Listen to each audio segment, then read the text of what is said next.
महाभारत का वो युद्ध जहां बड़े बड़े महारथियों के पसीने छूट रहे थे, जहां अर्जुन का गांडीव और कर्ण का विजय धनुष काल बनकर बरस रहा था। लेकिन क्या आप जानते हैं कि कुरुक्षेत्र की उस सीमा पर एक ऐसा योद्धा भी खड़ा था जो अगर चाहता तो सिर्फ 1 मिनट में पूरा युद्ध समाप्त कर सकता था। न उसे किसी सेना की जरूरत थी, न किसी रथ की।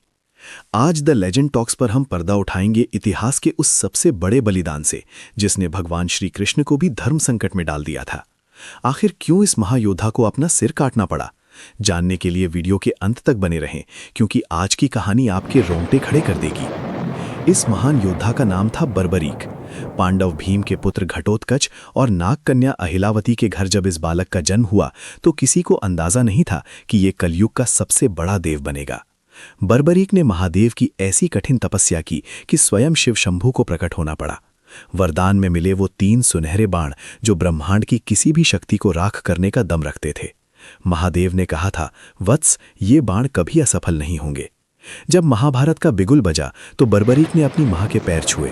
मां अहिलावती ने एक ऐसा वचन मांगा जिसने इतिहास बदल दिया। उन्होंने कहा, पुत्र, युद्ध में हमेशा उसी का साथ देना जो पक्ष हार रहा हो। बर्बरीक ने वचन दिया, हारे का सहारा बर्बरीक। और यही वचन उनके जीवन का सबसे बड़ा धर्म संकट बन गया, क्योंकि युद्ध में हारना तो कौरवों को ही था। रास्ते में एक ब्राह्मण ने उन्हें रोका।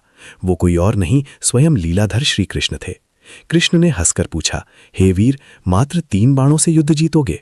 बर्बरीक ने आत्मविश्वास से कहा, प्रभु, मेरा एक ही बाण काफी है। तब कृष्ण ने चुनौती दी, इस पीपल के हर पत्ते को एक बाण से छेद कर दिखाओ। बर्बरीक ने बाण चलाया और देखते ही देखते पेड़ का हर पत्ता छिद गया, यहां तक कि वो पत्ता भी जो कृष्ण ने अपने पैर के नीचे छिपाया था। कृष्ण दंग रह गए। ये योद्धा वाकई काल का भी काल था। कृष्ण समझ गए कि अगर बर्बरीक कौरवों की तरफ से लड़ा तो पांडवों का अंत निश्चित है। धर्म की रक्षा के लिए कृष्ण ने दान में बर्बरीक का शीश मांग लिया। बर्बरीक समझ गए कि ये कोई साधारण ब्राह्मण नहीं। उन्होंने अपना सिर काटकर कृष्ण के चरणों में रख दिया। अपनी आखिरी इच्छा में उन्होंने पूरा युद्ध देखने की मांग की। कृष्ण ने उनके शीश को एक ऊंची पहाड़ी पर स्थापित किया, जहां से बर्बरीक ने महाभारत की हर एक चाल अपनी आंखों से देखी। युद्ध के बाद कृष्ण ने वरदान दिया, कलयुग में तुम मेरे नाम श्याम से पूजे जाओगे। जो भी हार कर तुम्हारे दर पर आएगा तुम उसका सहारा बनोगे। आज वही बर्बरीक खाटू श्याम के रूप में करोड़ों दिलों पर राज कर रहे हैं। अगर आप भी श्याम बाबा के भक्त हैं तो कमेंट में जय श्री श्याम जरूर लिखें और ऐसी ही कहानियों के लिए द लेजेंड टॉक्स को सब्सक्राइब करें।